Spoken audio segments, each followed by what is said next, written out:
La justicia y la ley son las encargadas de imponer los castigos correspondientes a las personas o colectivos que cometen algún delito, ya sea leve o muy grave. En este sentido, la sociedad avanza y paralelamente también lo hace la ley, pues al fin y al cabo la manera de delinquir ha evolucionado y también actualmente algunas acciones que antes podían no condenarse ni considerarse un delito, ahora sí lo son. Así, para hablarnos sobre la evolución de las leyes en España con respecto a la violencia de género, en el programa de hoy nos acompaña Lorena Abellán, vicepresidenta de la Asociación de Mujeres Unidas contra el Maltrato, MUM, una entidad sin ánimo de lucro creada en 2010 que atiende a mujeres en todo el territorio español, aunque su sede está en Madrid.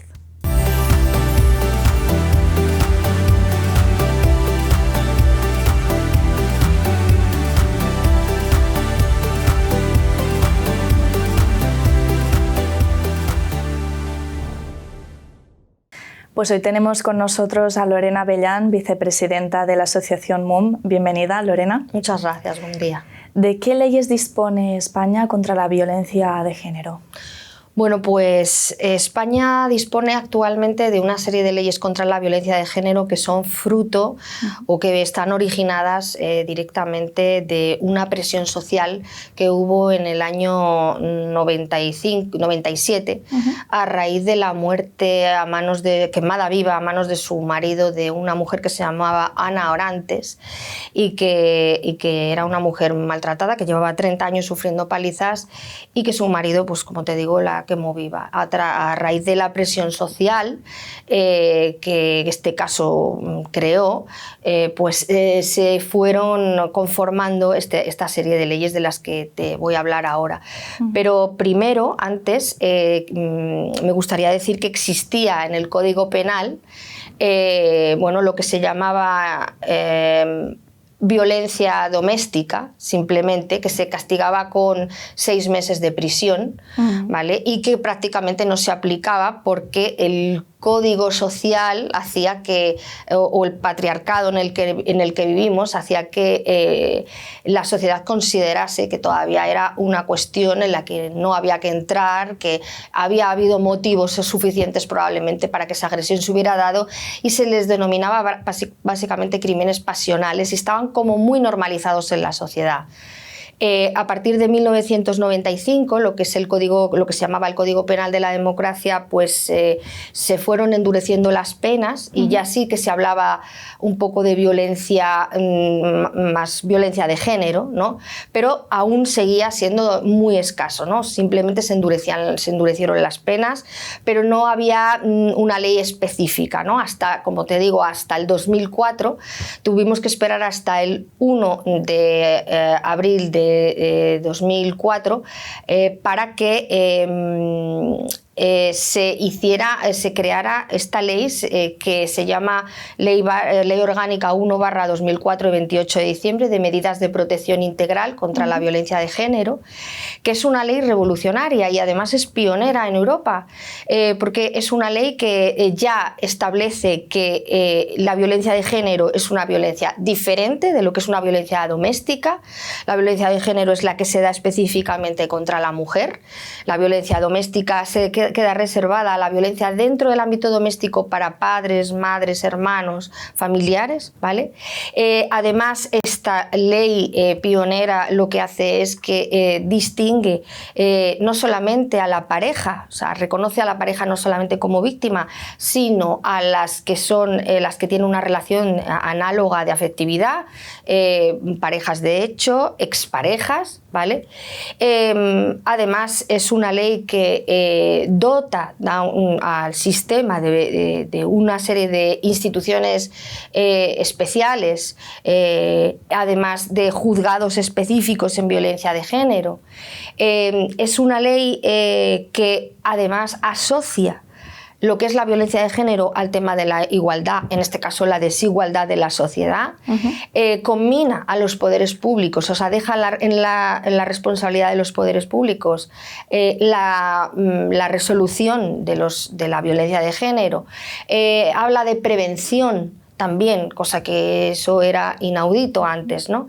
Entonces, bueno, es una ley que sigue siendo insuficiente, porque bueno, hay todavía muchas cosas por mejorar, hay muchas lagunas, pero bueno, por ejemplo, ha dotado a la mujer de las órdenes de protección, son de esa ley, las órdenes de protección que se dan en 72 horas.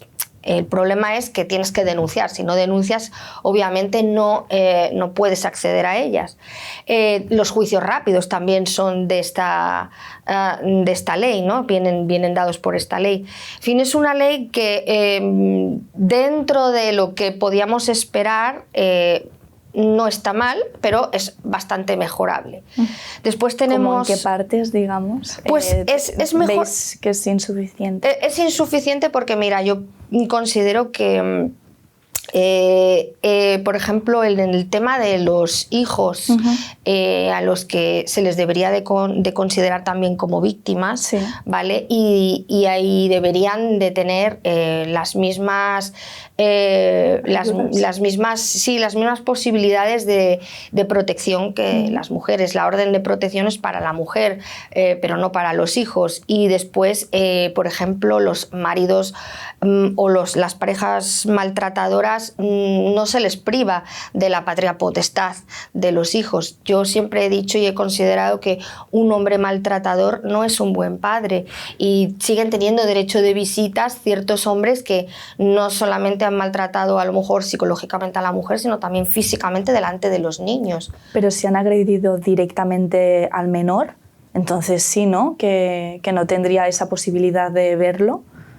Bueno, o sí, también. Sí, aunque agredan al menor, siguen teniendo, aunque las visitas se hagan controladas en puntos específicos, con trabajadores sociales que las supervisen, pero sí que siguen teniendo derecho de régimen de visitas. Yo he conocido a padres que teóricamente tenían puesta una denuncia por violación de las hijas, y sí que seguían viéndolas en un punto de encuentro y supervisado, pero las seguían viendo. Entonces, esto debe ser un shock para la víctima, en este caso los menores, los niños, claro. Pues imagínate. ¿Cómo puedes estar viéndote con tu agresor, ¿no? Aunque sea tu padre? El problema es que cuando eres un niño y has vivido siempre en un entorno de violencia, los niños naturalizan y aprenden o desconocen que existen otras formas de relación entre los adultos. Entonces consideran al final como normales esas formas en las que ven que su padre agrede verbalmente o físicamente a su madre. Entonces, cuando tú creces en un entorno así de violencia, pues al final lo vas normalizando, y a lo mejor cuando eres mayor te das cuenta de que lo que tú pensabas que era la manera normal de relacionarse entre los adultos, en realidad estabas metido totalmente en un entorno de violencia de género y tú no lo sabías. Y estos menores que dices que están desprotegidos, ¿no se les da la ayuda suficiente en cuanto a tratamiento, a terapia? ¿No se les ayuda en este caso si han sufrido violencia de género en casa? Pues la verdad es que se les ayuda mucho menos que a la víctima, porque si no se les considera víctimas no acceden a las prestaciones que la ley establece que pueden tener las mujeres. Entonces, bueno, nosotros como asociación también atendemos a las mujeres, y en algunas ocasiones hemos atendido también a los hijos, pero no tenemos medios, ese es el problema. Y hay un gravísimo problema con esto, porque los hijos aprenden del modelo de los padres, y yo he visto muchas ocasiones que lo he comprobado, que los hijos de maltratadores tienen muchas posibilidades de ser maltratadores el día de mañana, porque es que es lo que han visto, incluso siendo paradójico que tú creas que cuando un niño ha visto tanta violencia hacia su madre y que la haya querido defender cuando es pequeño, cuando es mayor, acaba siendo violento con su propia madre y con las mujeres con las que se relaciona, porque es lo que ha aprendido, ¿sabes? O sea, que pueden seguir el patrón perfectamente aún teniendo pues una ayuda psicológica, ¿no? Hay un gran porcentaje. Hombre, si tienen una terapia psicológica y tienen la posibilidad de salir de ese entorno y de comprender lo que ha pasado, lo que ha sucedido y de modificar conductas y comportamientos, pues tienen mayores opciones de no ser maltratadores el día de mañana. Pero sí que los niños y las niñas aprenden por imitación al final. Y en cuanto a la ley de violencia de género aquí en España, has dicho que era insuficiente, ¿no?, en ciertos aspectos, pero a grandes trechos se ve bien, digamos, en Europa. Es una ley que tiene una buena base. Sí, desde luego es una ley que, digamos que, ya te he dicho antes, que es pionera en Europa. En Europa aún se sigue considerando como atenuante que un hombre agreda a una mujer porque está bajo los efectos del alcohol o de las drogas o porque tiene algún problema, y todavía se siguen considerando como sucesos y se siguen hablando de crímenes pasionales. De hecho, nosotras como asociación hemos ido a Europa a hablar de estas leyes en España y se sorprendían mucho, ¿no?, de la protección que aquí tenían las mujeres cuando nosotras todavía estamos clamando porque haya incluso más protección, ¿no? Y sin embargo en Europa, están copiando casi nuestro modelo. O sea, nosotras hemos ido a hablar a foros universitarios. Pues nosotras estuvimos hace relativamente poco, por ejemplo, en Suiza, en una convención internacional sobre violencia de género, y nos llamaron precisamente para que habláramos del modelo español. Para intentar aplicarlo. Para intentar un poco aplicarlo en Europa.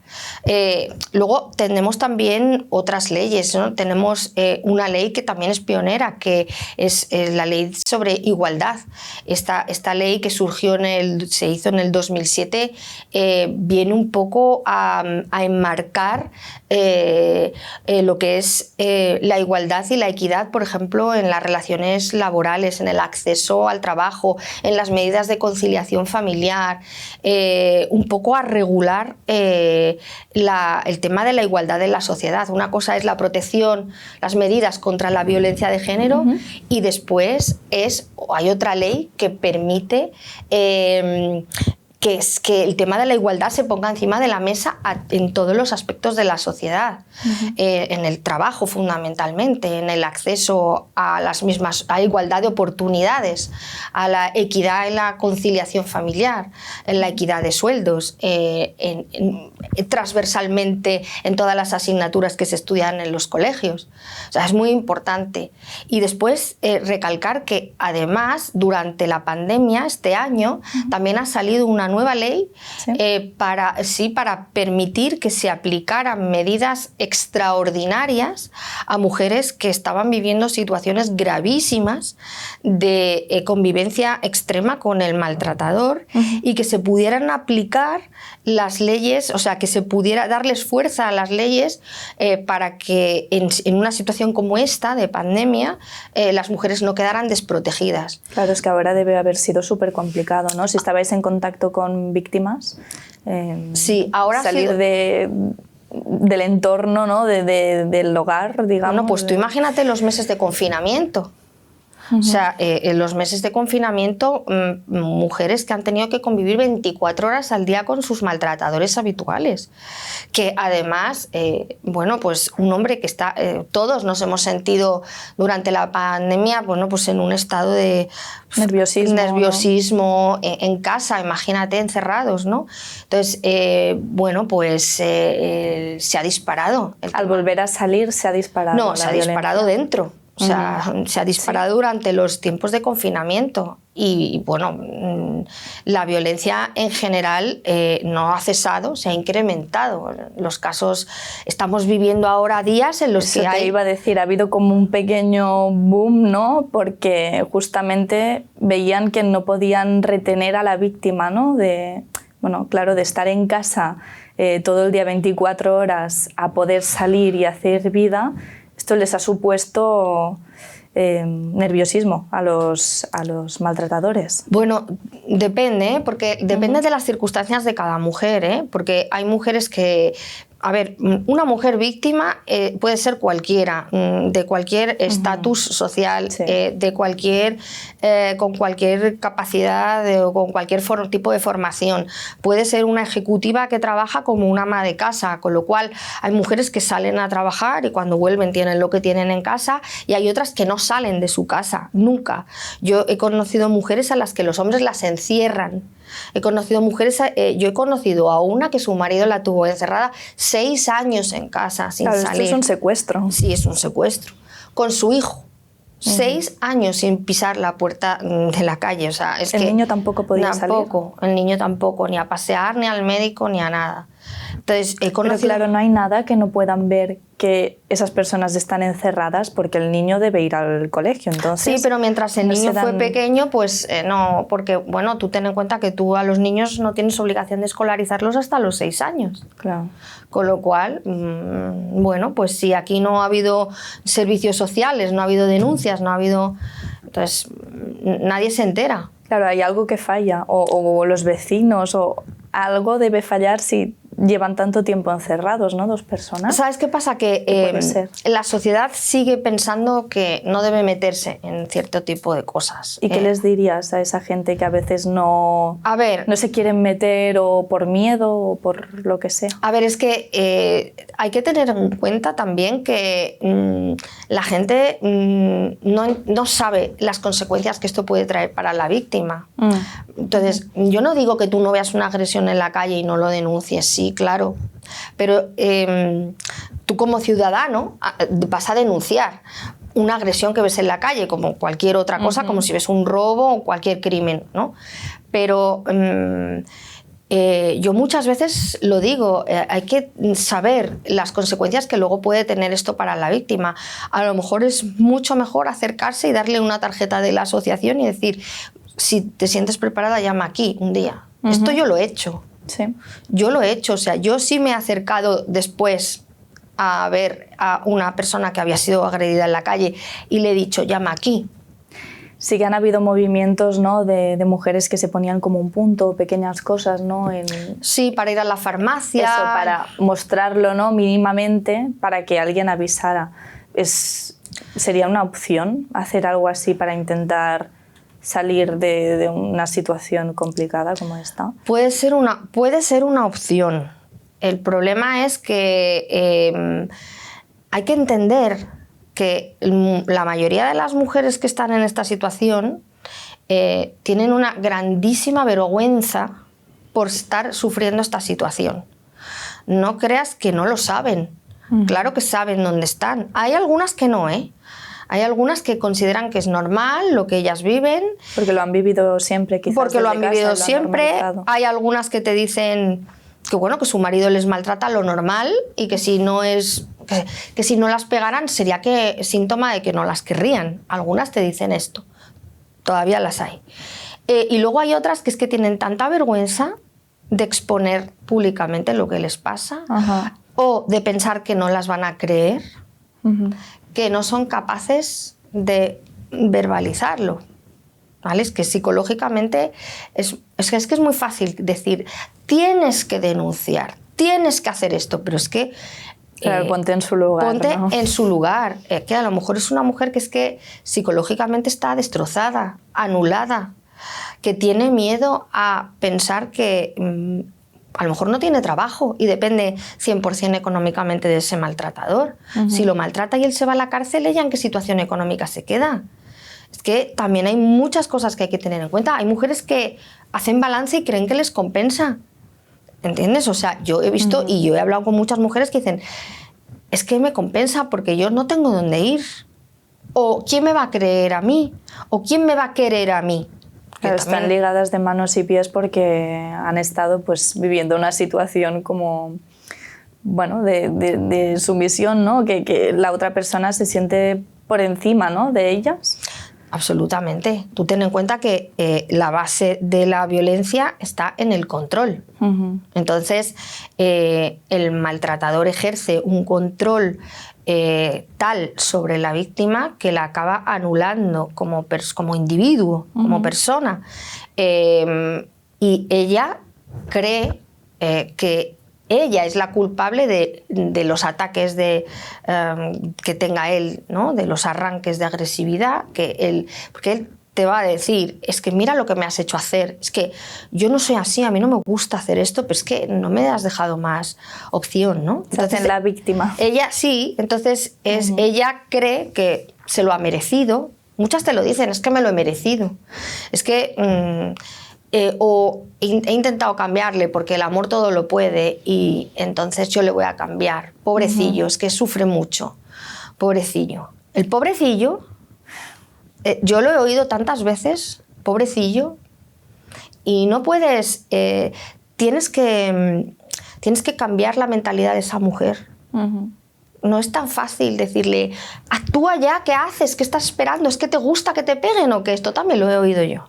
Claro, eso tampoco no ayuda. No ayuda, pero es porque la sociedad en general desconoce el tema de la violencia de género. Se piensan que la violencia es solo que te peguen.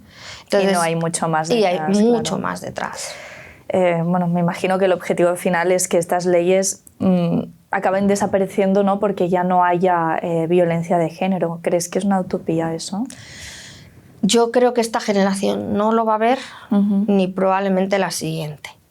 Yo creo que esto es una cuestión de educación para la que aún no estamos preparados. Entonces, se necesitan más leyes y mejores. Se necesita, pero más allá de las leyes, fíjate, más allá de las leyes yo tengo el convencimiento y de hecho lo digo siempre, que lo importante es la educación. Y la educación desde el inicio de la vida, transversalmente en todo, no se trata de enseñar al niño no se pega o no se pega a las mujeres, se trata de enseñarles que somos personas iguales, hombres y mujeres, que tenemos los mismos derechos, que tenemos el mismo derecho a acceso al trabajo, que tenemos el mismo derecho a compatibilizar una vida laboral y profesional, que no solamente cuando una mujer quiere formar una familia es ella la que se tiene que quedar en casa, que la mujer tiene el mismo derecho a tener un trabajo bien remunerado como el de los hombres. O sea, es decir, que la mujer tiene el mismo derecho a ocupar hasta el espacio del colegio, del recreo. Imagínate hasta eso, que en los recreos todos los chicos ocupan el mayor espacio jugando al fútbol y las niñas, si te fijas, están siempre en las esquinas, en los bordes o apartadas, ¿no? O sea, es que ya desde el principio no nos están enseñando que somos iguales. Entonces, en el momento en el que eso se consiga, significa que habremos transformado la mentalidad de la sociedad en conjunto, entera. Y eso no se hace con leyes, se hace con formación, con educación. Y eso yo no lo voy a ver y probablemente mis hijas tampoco. Pues muchas gracias, Lorena Avellán, por venir hoy en Grupo Esneca Televisión. Muchas gracias a ti. Ha sido un placer. Gracias.